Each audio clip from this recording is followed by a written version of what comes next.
My name is Sarah Pipkin-Love, and I'm a heart recipient of 12 years.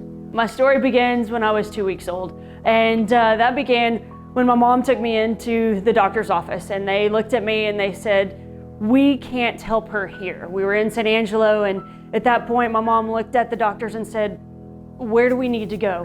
And so they suggested that we go to San Antonio, and my mom picked me up and drove me to San Antonio. And at that point the doctors came and took me out of the car, and they started running tests immediately. At 2 weeks old, I spent a month in the hospital after having my aortic valve kind of ballooned open. And the things that the doctors told my parents were, don't let this keep you from having other kids, but most importantly, let her go and be a kid. If she wants to be an athlete, let her be the athlete. But if she wants to be that bookworm, let her be that bookworm. And those were probably some of the best words that the doctor could have spoken to my parents as they allowed me to grow and do what I needed to do. And I became that athlete. And I was blessed and fortunate enough to be able to go on and play college soccer.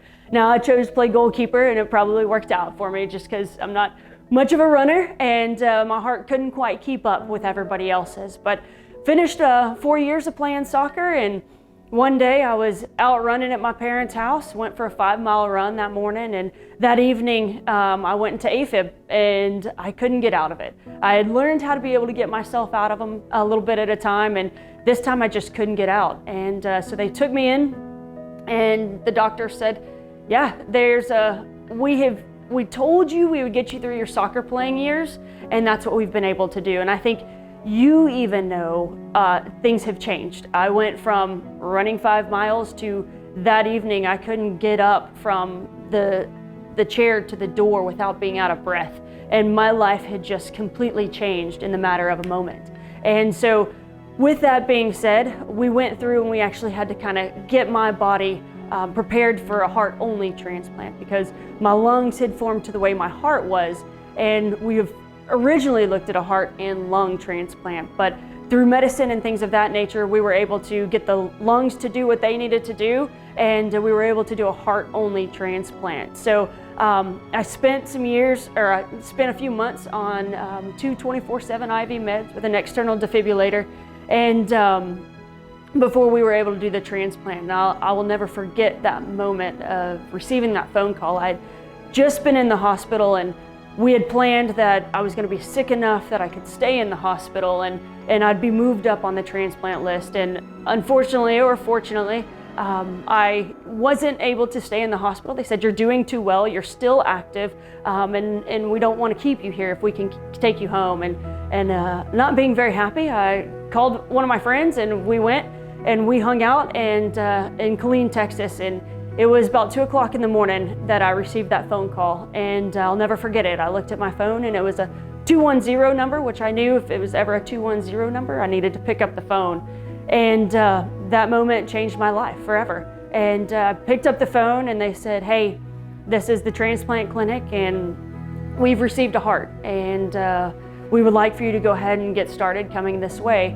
So I came from Killeen with my friend, and my mom and my sister were in San Angelo, and my dad was working in Midland. And so we all got to the hospital, and I'll never forget some of those moments as I walked in and they said, "Who are you and what are you doing?" And I said, "I'm Sarah Pipkin, we're ready for a heart transplant." And they said, "I don't think you're in the right place because our transplants don't just walk in." And so at that moment I knew always I was different. And there were some things that I call God winks that kind of happened throughout those moments. And one of them was somebody walked in and they just handed me a piece of paper, and they said, "We just felt like the Lord has put this on our heart to give to you." And it was a single verse, and it was from Ezekiel, and it says, "I'll take out your old and stony heart and give you a new one for the Lord." And so those little moments were just kind of eases in life of just things are going to be okay and everything's going to be all right. And I was transplanted, and immediately when my parents got to see me, they said my color had changed. In 9 days, I was walking out of the hospital, and 3 months post-transplant, I was doing my first 5K, and since then I haven't ever stopped. My story has had a huge impact on my life. It's really changed my life in ways that I never even imagined. Because of the transplant, I've been able to do things that I never thought imaginable in my life.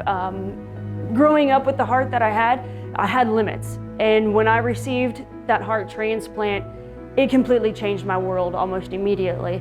I never knew that I wanted to do an Ironman or run in half marathons, full marathons.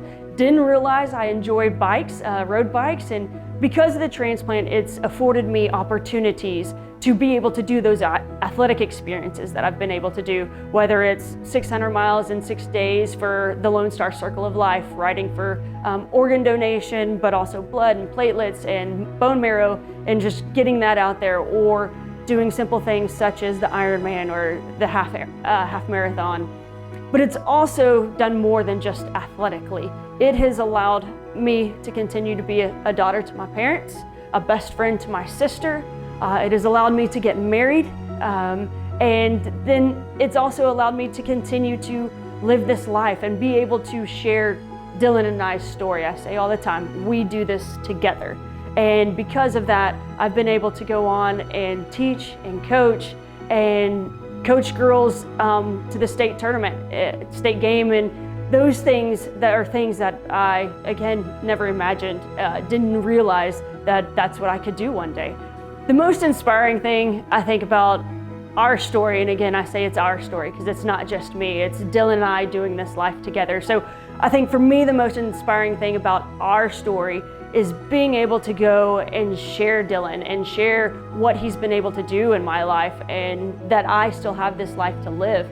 And it's allowed me to be able to get married and coach and continue to just speak about what donation has done in my life and how it has completely changed who I am and what I'm able to do, and continued to allow me to live and do the things that I get to do today. I would inspire other people to sign up and donate just by telling my story. And I think it allows people to really see what donation can do and what a difference it can make in somebody's life.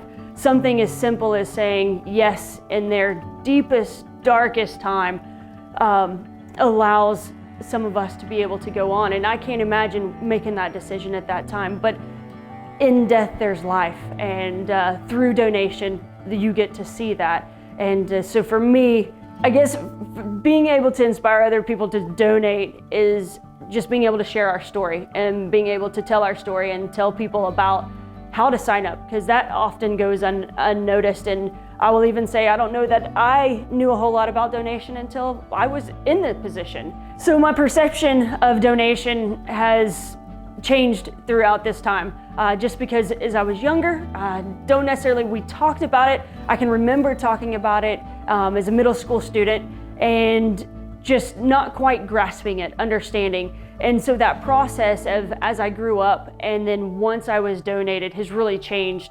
And it's changed in that I didn't really understand it. And now that I've received that gift of life, it has made me aware of, ways to sign up. When I get the opportunity to share with my students or my athletes or just the community around me, hopefully that little bit of hey, this is something that we do need to talk about, because like I said, Dylan was 14 years old when he spoke to his parents about wanting to be an organ donor and said, hey, what is that? What does that mean?